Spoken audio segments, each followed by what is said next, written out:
Before anyone noticed her, the night had already decided she did not belong. The city glowed with polished glass and warm lights, but she stood just outside that warmth, where reflections replaced welcome. People passed her without slowing down, their conversations louder than her silence. She had learned not to interrupt their world. Hunger taught patience, pride taught restraint, and dignity taught her to speak only when it truly mattered. She watched the restaurant doors open and close, each time releasing laughter, comfort, and the smell of food that clung to her memory longer than it should. Her coat was clean but worn. Her shoes were careful steps away from giving up. Still, she stood tall, because standing tall was the last thing life had not taken from her. When the men stepped out, she almost didn't speak. Almost. Something in her chest tightened, not with fear, but with resolve. "Can I have your leftovers?" The words were quiet, but they landed hard. He had been reaching for his phone, already halfway back into his busy mind, when her voice stopped him. He turned, prepared to dismiss the moment like so many others. That was when he saw her eyes. Not pleading, not broken, just tired, deeply tired. Kind of tired that comes from carrying too much for too long without complaint. He was a man used to being needed. Investors waited on his decisions. Staff waited on his approval. But this was different. She wasn't asking him to fix her life. She was asking for what he had already decided to throw away. For the first time in years, he felt unsure of himself. His wealth suddenly felt loud, unnecessary, almost embarrassing. He hesitated,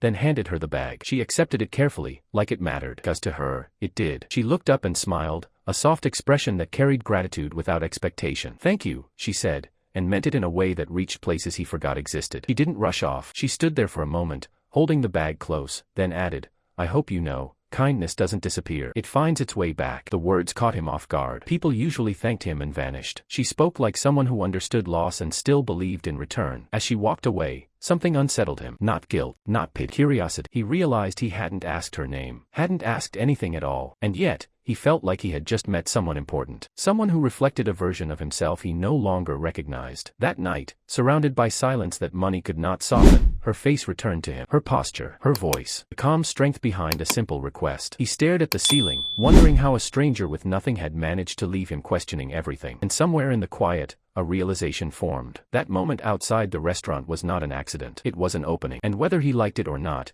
his life had already begun to change. The next morning, the city felt different to him. Not quieter, not slower, just heavy. Every meeting blurred together. Every conversation sounded rehearsed. He caught himself staring out of windows, searching sidewalks instead of spreadsheets. The woman's words replayed in his mind, not like a question, but like a reminder. Kindness doesn't disappear. It finds its way back. He didn't know why that stayed with him, only that it refused to leave. By midday, he did something he hadn't done in years. He walked. No driver, no schedule, just streets and people. He retraced his steps from the night before, past the restaurant, past the glowing windows, into the colder edges of the city where comfort thinned out. He told himself he was just curious, but deep down, he knew he was looking for her. He found her sitting near a small park, sharing food with a younger woman and a child. Not guarding it, not rushing through it, sharing it. The same bag he had handed her was now divided, carefully and fairly. The sight stopped him. Most people held on to what little they had. She multiplied it. She noticed him before he spoke. Her eyes met his, and recognition softened her expression, but she didn't stand or apologize for existing. She simply nodded,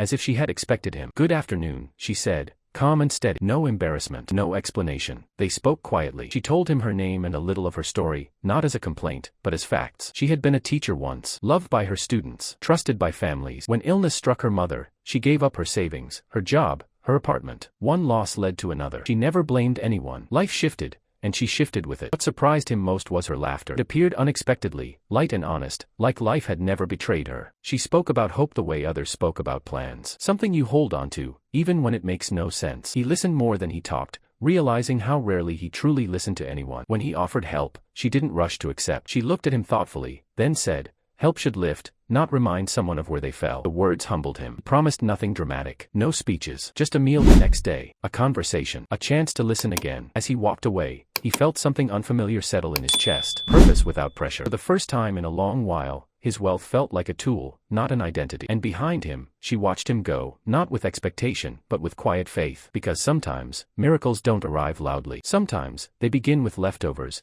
and continue with a choice to come back. He returned the next day, just as he said he would. No cameras, no assistants, just him, a warm meal, and a question he had been afraid to ask himself for years. What does it mean to truly help someone? She noticed the difference immediately, not in his clothes or posture, but in his eyes. They were quieter now, more present. They sat together on a public bench, two lives shaped by very different paths, sharing the same space without discomfort. He listened as she spoke about teaching children who arrived hungry but eager to learn, about believing that every person carried something valuable, even when the world failed to see it. She spoke with no bitterness, only clarity, like someone who had already forgiven life. Over time, small changes followed: a stable place to stay, a chance to teach again, first informally, then officially. Not because he rescued her, but because he opened doors she had already been knocking on. She walked through them on her own. That mattered to her, and he respected it. What changed him was harder to explain. He began visiting places he once ignored. He funded programs quietly, without his name attached. He started asking questions instead of giving orders. People noticed, not the headlines, the atmosphere, the way he carried himself, lighter, more grounded. Months later, they stood outside that same restaurant. The lights were just as warm. The doors opened and closed just the same. But the moment felt complete now. She was no longer asking for leftovers. She was heading to class, lesson plans in hand. He was heading home, no longer chasing distractions. Before they parted, she smiled and said, "See, kindness finds its way back." This time, he understood. The miracle was never about money or timing. It was about seeing someone clearly,